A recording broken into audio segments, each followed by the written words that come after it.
Everyone, আপনারা দেখতে পাচ্ছেন আমি কাজ করছি। তো যেটা বলার জন্য আজকে করলাম সেটা হচ্ছে যে ফুল সংসারিক হয়ে গেছি, দেখতে পাচ্ছেন। আসলে মা না থাকার হচ্ছে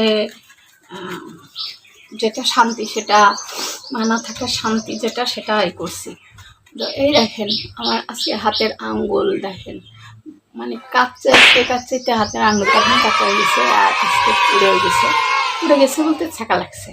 ছাকা লাগাটা ব্যাপারটা এরকম হয় যে হচ্ছে দেখা উপর থেকে দেখার বোঝা যায় না, কিন্তু ভিতরটা একদম জ্বলে পুড়ে যায়। বুঝতেই তো পারছেন ছাকা লাগার ব্যাপারটা।